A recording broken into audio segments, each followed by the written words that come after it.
Purgatorio is the second part of Dante Alighieri's 14th century epic poem Divine Comedy. In it, Dante continues his journey from hell and ascends the mountain of purgatory, where souls who have repented their sins but have not yet been purifying are punished. The souls in purgatory are punished in a way that is suited to their sins, and they are purged of their impurities in order to be worthy of entering heaven. This is the second part of the Divine Comedy, Dante's Purgatorio. Before we begin, kindly consider subscribing to our channel and like the video. We thank you for your support. This story begins where we last left Dante after the Inferno. After their ascension from hell, Dante finds himself on the shore of the island of Purgatory. He is met by his guide, Virgil, who has been sent by the spirit of Beatrice, Dante's beloved, to guide him through the realms of the afterlife. Dante portrays Purgatory as an island mountain divided into three parts. The bottom slopes of Mount Purgatory have been designated as Ante-Purgatory. Then Purgatory proper, which consists of 7 levels or terraces of suffering and spiritual growth, associated with the 7 deadly sins, and finally, the earthly paradise, located at the top of the mountain. At the shores of Purgatory, Dante and Virgil meet Cato, a pagan who was placed by God as the general guardian of the approach to the mountain. It is here that souls are escorted by an angel boatman from their gathering place, and they arrive singing. The poets begin to climb in the early hours of morning. They begin in Ante-Purgatory, the region below the entrance into Purgatory, and houses 2 main categories of souls whose penitent Christian life was delayed or deficient. This are the excommunicate and the late repentant. On the lower slopes, Dante and Virgil first encounter the excommunicate, who are detained at the base of the cliff for a period 30 times as long as their period of contumacy. The excommunicate includes Manfred of Sicily. Manfred explains that prayer from those currently alive and in the grace of God may reduce the amount of time a soul spends in purgatory. The late repentant include those too lazy or too preoccupied to repent, those who repented at the last minute without formally receiving last rites as a result of violent deaths, and the negligent rulers. These souls will be admitted to purgatory thanks to their genuine repentance but must wait outside for an amount of time equal to their lives on earth. They meet Sordello, who explains the rule of the mountain, that after sunset, souls are incapable of climbing any further. As night falls, Dante and his companions stop for the night in the beautiful Valley of the Princes, and Dante falls asleep. Upon waking, Dante finds that he has been carried up to the gate of Purgatory proper. Here there are 3 steps, representative of the tripartite sacrament of penance. The first is of white marble so polished it is reflective like a mirror, representing a candid, self-reflective confession and purity of the penitent's true self. The next step is dark and cracked, representing the sorrow and brokenheartedness of contrition. It has also been noted that the dark color is the color of mourning and the crack is in the shape of a Christian cross. The last step is blood red, symbolizing the burning love that ends a good confession, the blood of Christ, and the restoration of true life. The gate of Purgatory, Peter's Gate, is guarded by an angel bearing a sword, his countenance too bright for Dante's sight to sustain. On Virgil's advice, Dante mounts the steps and pleads humbly for admission by the angel, who uses the point of his sword to draw the letter P signifying Peccatum or sin 7 times on Dante's forehead. With the parsing of each terrace, one of the P's will be erased by the angel, granting way to the next terrace. The angel at Peter's Gate uses 2 keys, 1 silver signifying remorse and 1 gold signifying reconciliation, to open the gate.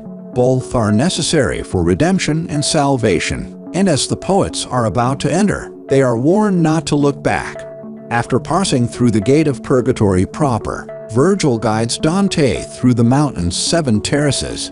These correspond to the 7 deadly sins: pride, envy, wrath, sloth, avarice, gluttony, and lust. The first 3 terraces of purgatory relate to sins caused by a perverted love directed towards actual harm of others. The first terrace is of the scene of pride.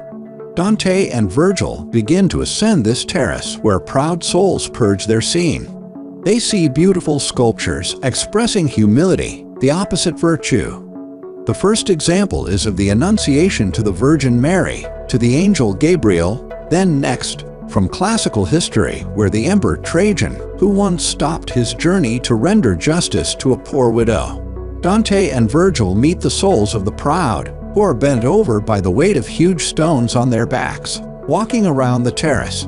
They meet Umberto and Oderisi, whose pride led to their downfall but are now learning to be more humble. Dante sees sculptures on the pavement below, this time illustrating pride itself.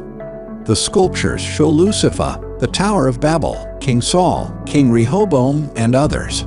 The poets reach the stairway to the second terrace, and as they ascend, the angel of humility brushes Dante's forehead with his wings, erasing the letter P corresponding to the scene of pride, and Dante hears the beatitude, "Blessed are the poor in spirit." Dante is surprised to discover that climbing now seems easier than it did before, and Virgil tells him that one of the initials has been removed from his forehead by the angel, and that the effort will be increasingly lessened as he climbs higher. The scene of envy is represented by the second terrace of purgatory. Here they notice the souls are dressed in black and blue, matching the stones in this terrace. He hears the souls singing and holding each other and realizes this is because they are blind. The souls were punished by having their eyes sewn shut by wire. Envy can lead to a range of negative behaviors and attitudes, such as resentment, spite, and a desire to harm or undermine others.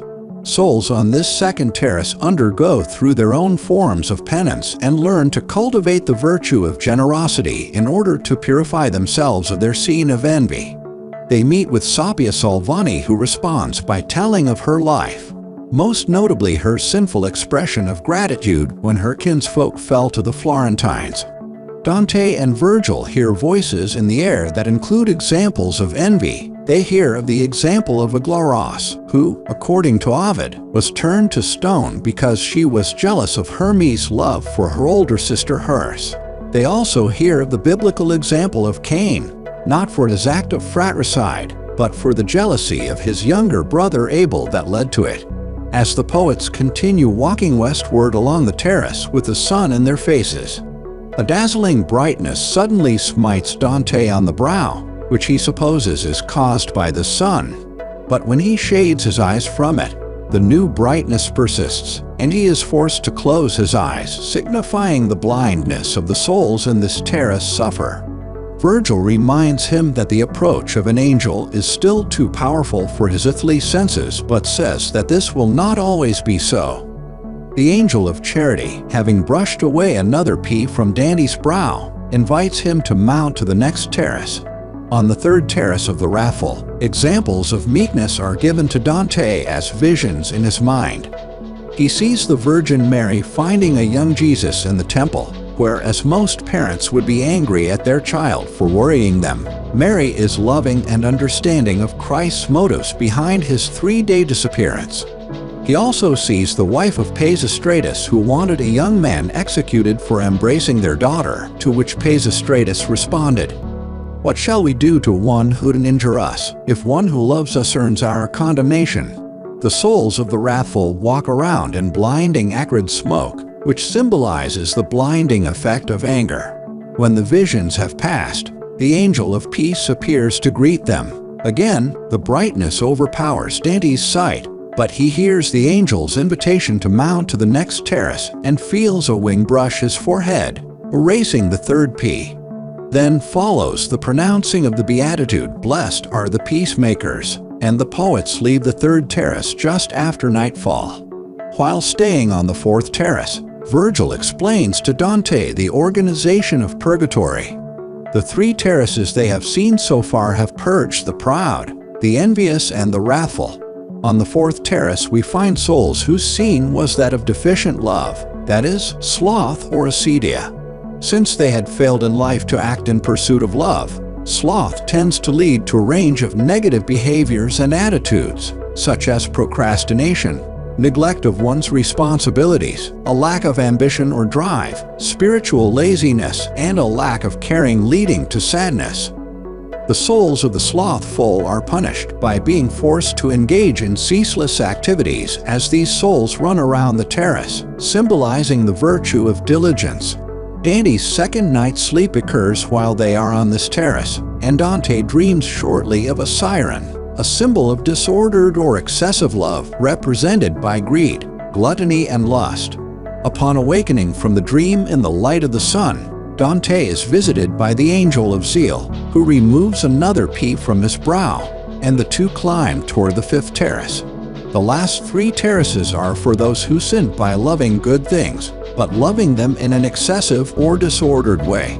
On the fifth terrace, excessive concern for earthly goods, whether in the form of greed, ambition, or extravagance, is punished and purifying. Avarice can lead to a range of negative behaviors and attitudes, such as a lack of concern for others, a willingness to exploit or deceive others for personal gain, and an obsession with acquiring material possessions. The avaricious and prodigal lie face down on the ground, reciting the psalm, "My soul cleaveth unto the dust. Quicken thou me according to thy word," which is a prayer expressing the desire to follow God's law. Dante meets the shade of Charles II of Naples, who is here for selling his daughter into marriage to an elderly and disreputable man. He also meets Pope Adrian V, who is here for his desire for ecclesiastical power and prestige. The Pope directs the poets on their way. Suddenly, an earthquake is felt throughout, and this shakes Dante. He desires to understand the cause of the earthquake, but he does not question Virgil about it. As they journey on, they are overtaken by a shadow who eventually reveals himself as the Roman poet Statius, who explains the cause of the earthquake. It happens when a soul knows that it is ready to ascend to heaven. The soul this time happened to be Statius. As Dante and Virgil introduce themselves, Statius is overjoyed to find himself in the company of Virgil, whose work he so greatly admired. Statius explains that he was not avaricious but prodigal, but that he converted from prodigality by reading Virgil, which directed him to poetry and to God. Statius explains how he was baptized, but he remained a secret Christian. This was the cause of his purgatory of sloth. They meet the angel of moderation, who directs the poets to the way leading to the next region after brushing another pea from Dante's forehead.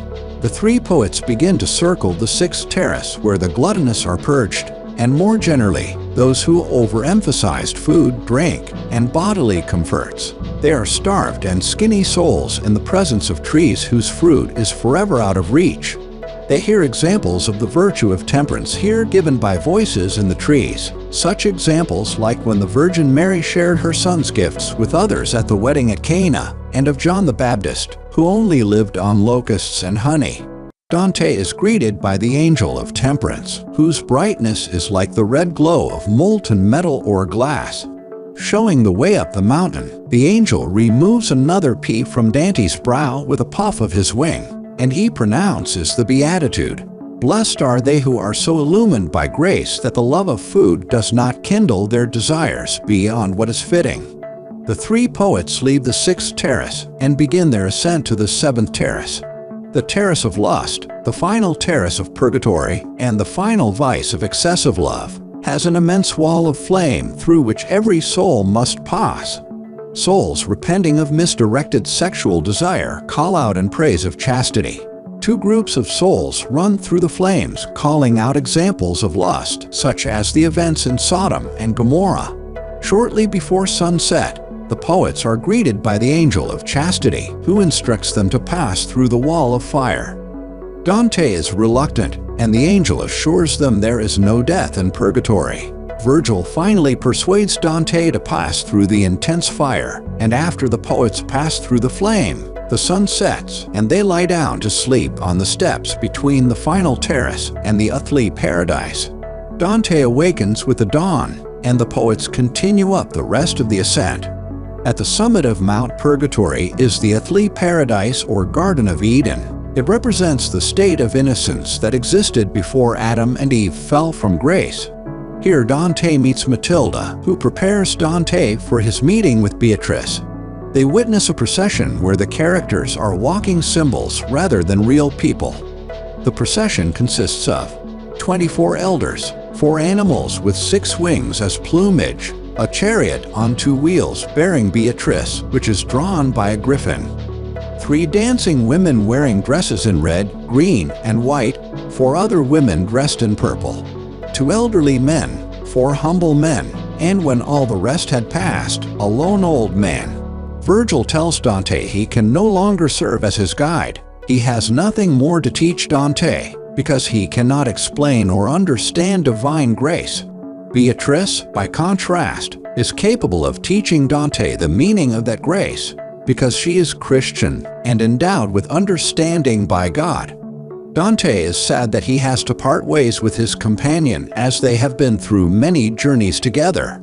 After Virgil's departure, Beatrice begins to admonish Dante, accusing him of straying from the path of virtue she had laid before him after her departure from life on earth. She demands a confession from the pilgrim, and Dante gives a heartfelt confession. He is washed in the river Lethe, which erases the memory of past sin, and drinks from the river which restores good memories, and prepares him for his ascent to heaven. Thanks for watching this video. We truly appreciate your support. Make sure you leave a comment down below, like the video, and hit the subscribe button. Don't forget to turn on notifications so that you don't miss out on new videos.